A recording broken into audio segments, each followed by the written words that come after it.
आकाशवाणी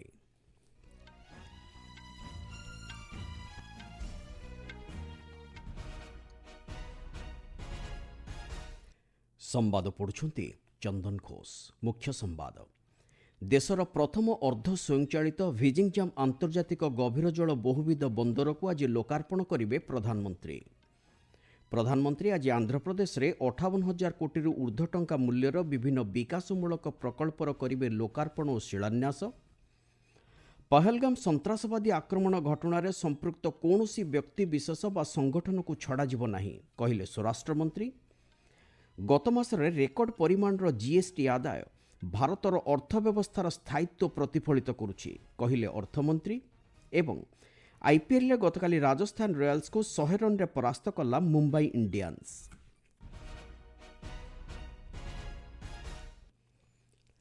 प्रधानमंत्री नरेंद्र मोदी आज देशर प्रथम अर्ध स्वयंचालित बंदर भिजिंगजाम आंतर्जातिक गभीर जल बहुविध बंदर को लोकार्पण करेंगे। यह कार्यक्षम होगा पर भारतीय बंदर इतिहास रे एक गुरुत्वपूर्ण माइलखुंट भाव परिगणित हो। याछड़ा केरल को विश्व सामुद्रिक मानचित्र रे एक प्रमुख स्थान मिलिबो बोली आम संवाददाता जणाइछन्ति। मिलिथिबा सूचना अनुसार प्रधानमंत्री आज पूर्वाह्न रे एही लोकार्पण समारोह अवसर में बंदरर नियंत्रण प्रक्रिया समीक्षा करने सहित परिचालना सौध परिदर्शन करेंगे। सरकारी घरोई भागीदारी मॉडल रे विकसित होइथिबा एही बंदरर प्रथम पर्यायर मुख्य अंश 2024 डिसेम्बर रे संपन्न होइथिला। प्राय 3 दशंधिर अपेक्षा पर केरलर बहु प्रतीक्षित एही प्रकल्पटी कार्यक्रम हेबाकु जाउछि। भिजिंगजाम बंदरगाह का आज सुबह आधिकारिक रूप से उद्घाटन होगा। प्रधानमंत्री बंदरगाह के संचालन भवन का दौरा करेंगे और नियंत्रण प्रणालियों का अवलोकन करेंगे। बंदरगाह को सार्वजनिक निजी भागीदारी मॉडल के अंतर्गत विकसित किया जा रहा है। बंदरगाह के पहले चरण का निर्माण कार्य दिसंबर 2024 में पूरा हो गया था। ये बंदरगाह केरल की महत्वपूर्ण परियोजना है और लगभग 3 दशकों से इसके पूरे होने की प्रतीक्षा की जा रही है। समारोह में केरल के राज्यपाल राजेंद्र अर्लेकर, मुख्यमंत्री पिनराई विजयन, केंद्रीय पत्तन पोत परिवहन और जलमार्ग मंत्री सर्बानंद सोनोवाल, राज्य मंत्री तथा अन्य उच्चाधिकारी भाग लेंगे। तिरुवनंतपुरम से मयूषा की रिपोर्ट के साथ समाचार कक्ष से अलका सिंह। प्रधानमंत्री नरेंद्र मोदी आज संध्यारे आंध्र प्रदेश अमरावती ठारे 58,000 कोटी ऊर्ध्व टंका मूल्यर विविध विकासमूलक प्रकल्पर लोकार्पण और शिलान्यास करेंगे। ए संपर्क में सूचना दे आम संवाददाता कहते देशव्यापी विश्वस्तरीय भित्तिभूमि और संयोगीकरण व्यवस्था को सुनिश्चित करने दिगरे सरकार प्रतिबद्धतार अंशस्वरूप आज प्रधानमंत्री आंध्र प्रदेश में 7टी जातीय राजपथ प्रकल्पर उद्घाटन करने सहित अन्य 6टी जातीय राजपथ और गोटे रेल प्रकल्प लगी शिलान्यास करेंगे। एतद्व्यतीत श्री मोदी आंध्र प्रदेश नूतन राजधानी अमरावती ठारे विधानसभा, उच्च न्यायालय, सचिवालय समेत अन्यान्य प्रशासनिक सौधर निर्माण निमंते शिलान्यास करेंगे। एथिलागी 11,240 कोटी टंका व्यय अटकल कराଯାଇଛି। सेहिभଳି ଏହି ଅବସରରେ ପ୍ରଧାନମନ୍ତ୍ରୀ ଭର୍ଚୁଆଲ ମୋଡ୍ରେ ନାଗାଲାଣ୍ଡ ଠାରେ ଏକ କ୍ଷେପଣାସ୍ତ୍ର ପରୀକ୍ଷଣ ରେଞ୍ଜ ଏବଂ ବିଶାଖାପଟ୍ଟନମ ଠାରେ ପିଏମ୍ ଏକତା ମଲ୍ ପ୍ରତିଷ୍ଠା ଲାଗି ଶିଳାନ୍ୟାସ କରିବେ। मनोरंजन एवं गणमाध्यम भली गुरुत्वपूर्ण क्षेत्र में भारतर पक्ष को आलोकपात करने लगी वेब्स एक प्रमुख प्लाटफर्म बोली प्रधानमंत्री नरेंद्र मोदी मत व्यक्त करिसेंति। सामाजिक गणमाध्यम रे पोस्ट करी श्री मोदी कहिसेंति संस्कृति एवं नवसृजनता को एही सम्मेलन रे खूब सुंदर भावे सम्मिलित करा जिबा सहित भारतर नवसृजन अर्थव्यवस्था एवं 140 कोटी भारतीयंकर दक्षता एथिरे प्रतिफलित हेउछि। वेब्स रे भारत पैभिलियन उपरे आलोकपात करी श्री मोदी कहिसेंति यह भारतर चलचित्र परंपरार महत्व बहन करुछि। यह छड़ा ए क्षेत्र में संभाव्य सुजोग को देश अपेक्षा करी रहिछि।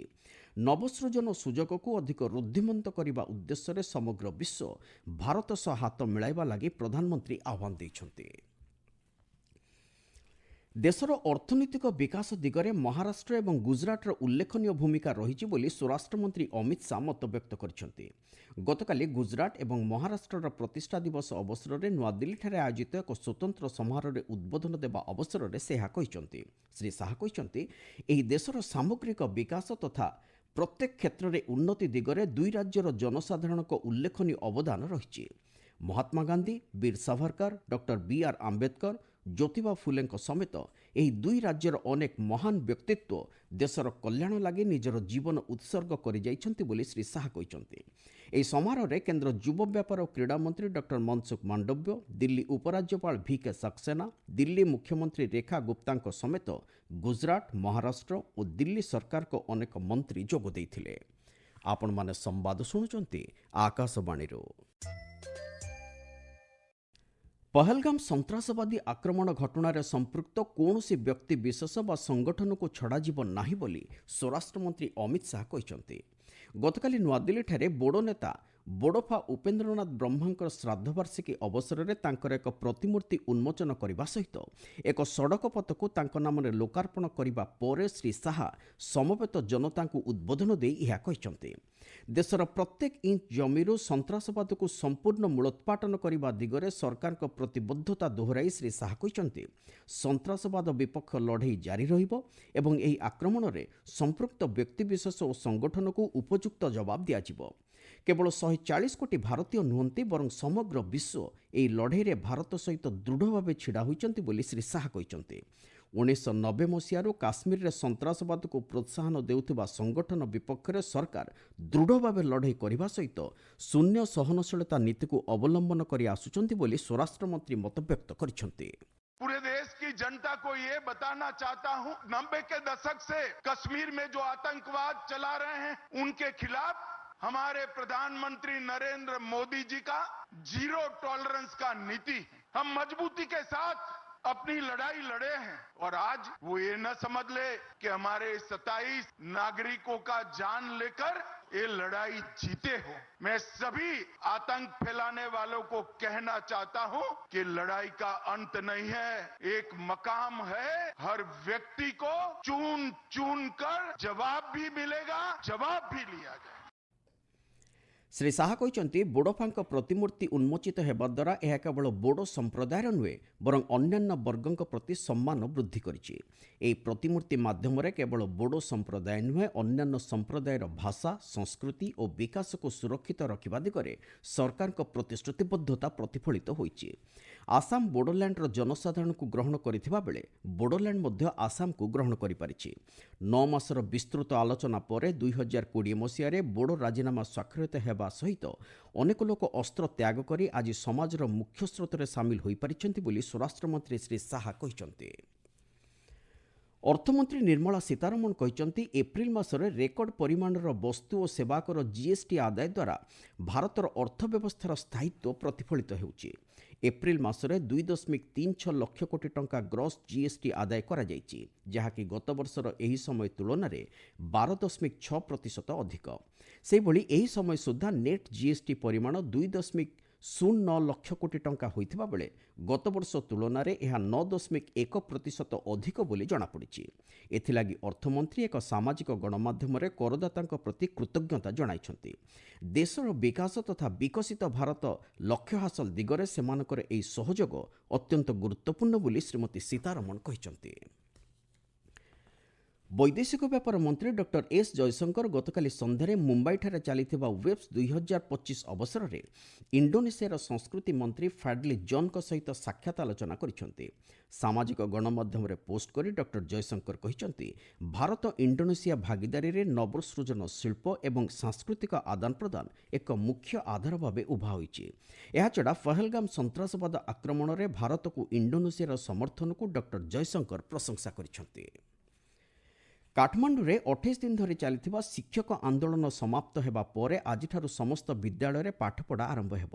ନେପାଳ ସରକାର ଶିକ୍ଷକମାନଙ୍କ ବିଭିନ୍ନ ଦାବି ପୂରଣ କରିବା ସହିତ ସେମାନଙ୍କ ସହିତ ଏକ ଚୁକ୍ତିନାମା ସ୍ୱାକ୍ଷର କରିବା ପରେ ଏହି ଆନ୍ଦୋଳନ ହଟିଛି। ଆଇପିଏଲ୍ରେ ଗତକାଲିର ମ୍ୟାଚ୍ରେ ମୁମ୍ବାଇ ଇଣ୍ଡିଆନ୍ସ ରାଜସ୍ଥାନ ରୟାଲ୍ସକୁ 100 ରନ୍ରେ ପରାସ୍ତ କରିଛି। ଜୟପୁର ସୱାଇ ମାନସିଂ ଷ୍ଟାଡିୟମରେ ଅନୁଷ୍ଠିତ ଏହି ମ୍ୟାଚ୍ରେ ରାଜସ୍ଥାନ ରୟାଲ୍ସ ଟସ୍ ଜିତି ପ୍ରଥମେ ବୋଲିଂ କରିବାର ନିଷ୍ପତ୍ତି ନେଇଥିଲା। ପ୍ରଥମେ ବ୍ୟାଟିଂ କରି ମୁମ୍ବାଇ ଇଣ୍ଡିଆନ୍ସ ନିର୍ଦ୍ଧାରିତ 20 ଓଭରରେ 2 ୱିକେଟ୍ ହରାଇ 217 ରନ୍ କରିଥିଲା। ଦଳ ପକ୍ଷରୁ ରିଆନ୍ ରିକଲ୍ଟନ୍ ସର୍ବାଧିକ 61 ରନ୍ କରିଥିଲେ। ରାଜସ୍ଥାନ ରୟାଲ୍ସ ପକ୍ଷରୁ ମହିଶ ଥିଖାନା ଏବଂ ରିୟାକ୍ ପରାଗ ଗୋଟିଏ ଲେଖାଏଁ ୱିକେଟ୍ ଅକ୍ତିଆର କରିଥିଲେ। 218 ରନ୍ ବିଜୟ ଲକ୍ଷ୍ୟର ପିଛା କରି ରାଜସ୍ଥାନ ରୟାଲ୍ସ 16 ଓଭର ଓ ଗୋଟିଏ ବଲ୍ରେ ମାତ୍ର 117 ରନ୍ କରି ଅଲ୍ ଆଉଟ୍ ହୋଇଯାଇଥିଲେ। ଦଳ ପକ୍ଷରୁ ଜୋଫ୍ରା ଆର୍ଚର ସର୍ବାଧିକ 30 ରନ୍ କରିଥିଲେ। आईपीएल आज गुजरात टाइटन्स और सनराइजर्स हैदराबाद मध्य अहमदाबाद नरेंद्र मोदी स्टेडियम रे संध्या 7:30 रे मुकाबिला हेब। मुख्य संवाद गुड़िक पुणी थे। देशर प्रथम अर्ध स्वयंचालित विजिंगजाम आंतर्जातिक गभीर जल बहुविध बंदर को आज लोकार्पण करेंगे प्रधानमंत्री। पहलगाम सन्त्रासवादी आक्रमण घटन संपृक्त कौनसी व्यक्तिविशेष व संगठन को छड़ा नहीं कहले स्वराष्ट्रमंत्री। एवं आईपीएल गतकाली राजस्थान रॉयल्स को 100 रन परास्त कला मुंबई इंडियंस। संवाद शेष होला।